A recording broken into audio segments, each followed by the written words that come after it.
नमस्कार, बहुत स्वागत है आपका। प्रतिशोध। भारत ने एससीओ में, वहां जहां पाकिस्तान के खुफिया एजेंसी और वहां के एक तरीके से सुरक्षा सलाहकार भी मौजूद थे, भारत ने कहा कि ऑपरेशन सिंदूर जारी है और आतंकवाद के खिलाफ हमारा ये रवैया अब हमेशा रहेगा। ऑपरेशन सिंदूर हमेशा जारी समझिए, जब तक पाकिस्तान आतंकवाद से तौबा नहीं कर लेता। लेकिन आतंकवाद से तौबा पाकिस्तान, ये उम्मीद करना वैसे ही है जैसे ये उम्मीद करना कि वो पूंछ एक दिन सीधी हो जाएगी। वो इसलिए क्योंकि वहां एक और आतंकवादी ने सामने आकर खुलकर ये कह दिया है कि हमारा तो एस्टेब्लिशमेंट से खुला राब्ता रहता है, इसमें ऐसी कौन सी बात है जो दुनिया को पता नहीं है।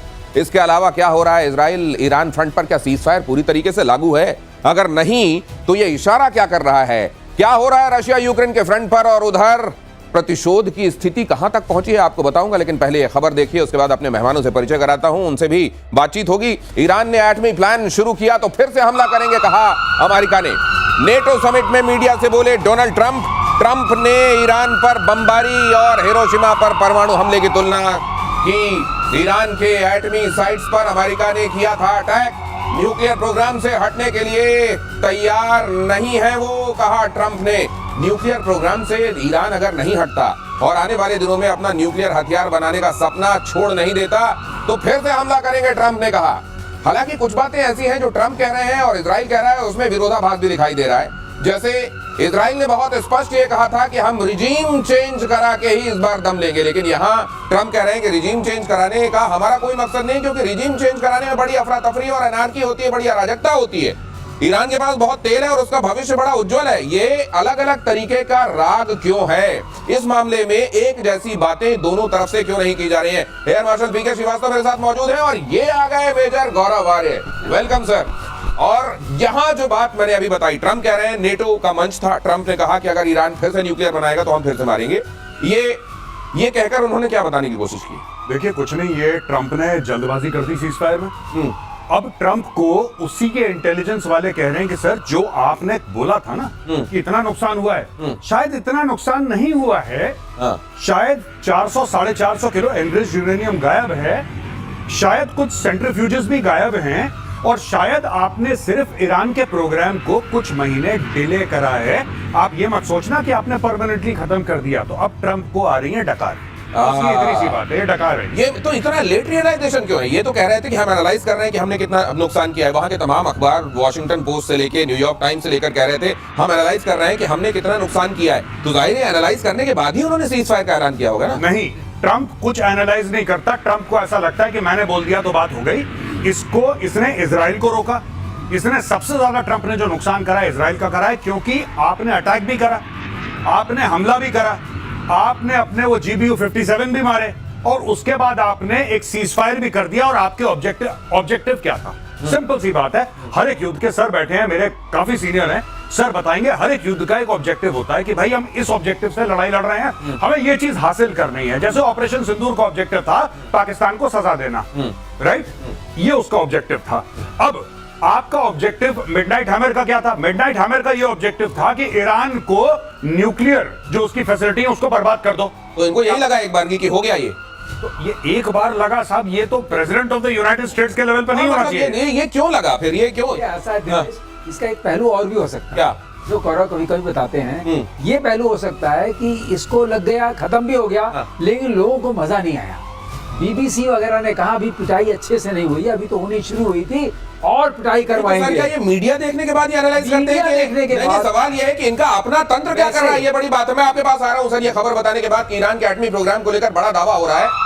सीक्रेट अमेरिकी रिपोर्टों के हवाले से यह दावा है, अमेरिकी हमले में ईरान के एटमी प्रोग्राम पर ज्यादा असर नहीं हुआ है। हमले से ईरान का एटमी प्रोग्राम को सिर्फ कुछ महीनों के लिए ही पीछे गया है। हालांकि ट्रंप ने इन हमलों को शानदार कामयाबी बताते हुए दावा किया था कि ईरान के एटमी ठिकाने पूरी तरह से तबाह हो गए हैं। और इस बीच इजरायली सोर्सेज के हवाले से भी कहा जा रहा है कि फोर्डो प्लांट पर अमेरिकी अटैक के नतीजे सेटिस्फैक्टरी नहीं रहे। तो ये काहे का मिडनाइट हैमर था? ये देखिए, बात ये एल्यूमिनियम का हैमर था क्या? एल्यूमिनियम का, ये गत्ते का था। गत्ते का था ये एल्यूमिनियम का हैमर। देखिए साहब, प्लान बहुत अच्छा था। और अगर ये लोग, देखिए मैंने आप ही के शो में एक बार ये भी बताया था कि unless you put boots on ground, अगर आप रेजिम चेंज चाहते हैं तो रेजिम चेंज ये B-2 बॉम्बर से नहीं होता, ये हवाई जहाज से नहीं होता। आपको कहीं ना कहीं ग्राउंड ट्रूप्स डालने पड़ेंगे। आपको ग्राउंड पे लोग डालने पड़ेंगे जो ग्राउंड पे आके सब कुछ करेंगे फिजिकली। अगर आपको रिजीम चेंज करना है, किसी को अगर ये डाउट है कि सिर्फ B2 बॉम्बर से आप GBU 57 गिरा गिरा के आप रिजीम चेंज कर देंगे और खुमैनी भाग जाएगा, ऐसा ना होने। नहीं तो ये तो कह रहे हैं कि हमको रिजीम चेंज नहीं करना था। इन्होंने तो अभी अभी ये कहना शुरू कर दिया हम तो रिजीम चेंज करना ही नहीं चाह रहे मैं थे। एक बात बताऊं आपको, आप ये देख लीजिएगा, अगर ट्रंप में अकल होगी तो एक हफ्ते के अंदर यही बोलेगा जो मैं बोल रहा हूं। क्यों कह रहा हूं, मैं इसका भी लॉजिक दे देता हूं। क्योंकि भाई रेजिम चेंज आपने करा नहीं, 400 450 किलो एनरिच्ड यूरेनियम आपका हवा में, किसी को पता ही नहीं, सेंट्रीफ्यूजेस गायब हैं, किसी को पता नहीं, तो भाई फिर आपने ऑपरेशन करा क्यों? आपको ऑपरेशन तब करना चाहिए था जब सब कुछ खत्म हो जाता, तब आप बोलते ओवर। इसको पीछे से आगे मुड़िए। मैं आपको यहाँ लेकर आता हूँ, ये लीजिए आप अपना मिसाइल संभालिए ये वाला, और अब मैं कुछ दिखाता हूँ। जिस तरीके से आप ये देख रहे हैं कि कतर में जो हमला किया गया, हालांकि जिससे ईरान ने अपना पल्ला झाड़ लिया, कहते हैं कि ईरान ने पहले ही फोन करके अमेरिका को ये कह दिया था कि देखिए भाई साहब मेरी बड़ी किरकिरी हो रही है, आपके एक बेस को मैं उड़ाऊंगा। वहां लोगों को पहले पता था कतर में। अब यहाँ पर कहते हैं कहीं ऐसा ही तो नहीं हो गया। यहाँ पर भी ये देखिए इतने सारे ये ट्रक गिनिए, यहाँ पे ये ट्रक 1 2 3 4 ये फोटो से निकलने वाले ट्रक हैं। 19 तारीख 20 तारीख को ये हमला किया गया है। 19 को इतने सारे ट्रक यूरेनियम लेकर अगर निकल गए होंगे तो फिर आपने हमला किस चीज किया? आपका इंटेलिजेंस क्या कर रहा था? मैं वही आपसे कह रहा हूँ कि ट्रंप ने ये देखिए ये सारे के सारे ट्रक निकल रहे हैं जी, ये ट्रक कुछ ना कुछ लेकर निकल रहे होंगे। अब वरना गए क्यों थे? पहली चीज। दूसरी चीज आपने करा ये, अच्छा ये फोटोग्राफ कहां से? ये फोटोग्राफ उनको, ये सैटेलाइट सैटेलाइट जी, मैक्सार को एक्सेस क्या यूएस को नहीं है? बिल्कुल है। ये जो सैटेलाइट है क्या हमें पहली बार पता लग रहा है? ये जब सैटेलाइट से देखा था तब यूएस को नहीं पता था। जब यूएस को पता था तो फिर वहां पे बम मारा। कल ये थ्योरी ना आ जाए कि इनको पता था वहां पे कुछ नहीं है फिर भी इन्होंने मार दिया। ये देखिए ना, ये गेम। वैसे दिनेश एक और बात है बता दूं, इतने जो ट्रक है ना, तो मैंने एक कैलकुलेशन किया था कि सेंट्रीफ्यूजेस की कितने सेंट्रीफ्यूज थे वहाँ और एक ट्रक में कितने आ सकते हैं, और एक ट्रक में कितने आ सकते हैं। अगर उनको आप कैलकुलेट करते जितने ट्रक दिखाई दे रहे हैं इसमें सारे चले जाएंगे डिसमेंटल होके। 15 दिखाई दे रहे हैं सर, अगर मैं गिन रहा हूँ ये 15 के आसपास, 18-20 के आसपास, 18-20 के आसपास। हाँ कुछ आगे होंगे। 100 चले आते हैं इसमें, मतलब एक में 100 को आप रख सकते हैं डिसमेंटल करके, क्योंकि आपकी बाकी तंत्र आप नहीं हटाएंगे, आप सेंट्रीफ्यूजेस हटाएंगे, रोटर्स हटाएंगे, और जो उसके इलेक्ट्रॉनिक्स है वो हटा के ले जाएंगे। मतलब एक ट्रक में आप 100 ले जा सकते हैं। तो एक ट्रक में बहुत ज्यादा है, ज्यादा भेज दिए लगता है। 100 के साथ 3000 थे ना। अच्छा 3000 थे। ओ अच्छा। तो फिर ये तो ज्यादातर तो यहाँ से ले ही गए थे वो। फिर वो अब बात रही यूरेनियम की, अब उसकी भी थोड़ी बात। मैक्सार तो सबसे पहले अमेरिका को ही पता चला होगा, मैक्सार का पहला एक्सेस तो अमेरिका को ये दे रहा है। यही तो विरोधाभास है जो आप कह रहे हैं कि हो क्या रहा है, वाकई में हो क्या रहा है, क्योंकि हम लोग भी तो इंटरप्रेट करके बता रहे हैं। तो ये अगर मैक्सर के पास ये है और पब्लिक डोमेन में आ गई तो क्या उनकी मिलिट्री डोमेन में नहीं गई होगी? मिलिट्री डोमेन में गई होगी, और इसीलिए कहा जा रहा है प्रतिशोध में जो होता है वो भविष्यवाणी आज आगे आपको घटित होती हुई दिखाई देती है। मेजर गौरव आर्य कह रहे हैं कि ये जो साहब आज कह रहे हैं ना कि रिजीम चेंज से हमारा कोई लेना देना, आज से हफ्ते भर बाद या 14 दिन बाद हो सकता है वो ये कहते दिखाई दे कि रिजीम चेंज हमारा मकसद था, वरना वो अपना फेस सेविंग कैसे करेंगे? इन्होंने अपनी बात मानी है। हाँ, ईरान इजराइल के बीच 12 दिन की जंग के बाद सीज फायर के बावजूद तनाव जारी। इजराइल ने तेहरान में रेडार साइट पर हवाई हमले किए। ईरानी मीडिया कह रहा है अटैक के बाद मौके पर 3 धमाकों की आवाज आई। इजरायली सेना ने हमलों की पुष्टि की है। ईरान ने पहले सीज फायर तोड़ा, नेतन्याहू ने कहा है सीज फायर तोड़ने के जवाब में हमला जरूरी है, नेतन्याहू ने कहा। ईरानी राष्ट्रपति मसूद पेज़ेश्कियान का बड़ा बयान। चीज कहना चाहूंगा रेडार पे। ये जो रेडार मारा है कोई सिंपल रेडार नहीं था। ये VHF वाला रेडार था जो वेरी हाई फ्रीक्वेंसी। हाँ, वेरी हाई फ्रीक्वेंसी। क्यों कह रहा हूँ, ये स्टेल्थ फाइटर्स को लोकेट कर लेता है, अर्ली वार्निंग देता है। अच्छा, ये रेडार कोई मामूली रेडार नहीं है। अब आप घटनाक्रम को जोड़िए, इधर से निकल गया माल, क्या निकल गया? यूरेनियम निकल गया। और उधर स्टेल्थ फाइटर को इन लोगों ने देख लिया था। इसका मतलब ये रेडार अगर वहां एक्टिव था, ये एक रेडार है रेजोनेंस रशियन, उसके उस पर बना हुआ है, और ये गादर रडार है। तो मतलब इन्होंने वक्त से देख लिया था बॉम्बर आ रहे हैं, लेकिन उसमें रेजोल्यूशन नहीं होता है मारने का। अच्छा, देख तो लेता है, देख ले तो अलर्ट तो कर ही दिया। 1100 किलोमीटर दे सकता है, 300 किलोमीटर की आप ये कह रहे हैं कि उधर से बॉम्बर्स ने उड़ान भरी, इधर इनको पता चल गया कि बॉम्बर्स आ रहे हैं, इन्होंने टाइम रहते यूरेनियम वहां से खाली किया और वहां पर फिर बॉम्ब गिरे तो क्या हासिल होगा? ओ, तो ये है बड़ी तस्वीर, इसको समझिए। अगली खबर देखिए, सीज फायर के बाद तेल अवीव में जश्न का माहौल। इजरायली पीएम का लोगों ने किया स्वागत, जोरदार स्वागत। लोगों ने नेतन्याहू को विक्ट्री साइन दिखाए। सीज फायर के बाद नेतन्याहू का राष्ट्र संबोधन, पीढ़ियों तक याद रखी जाएगी जीत।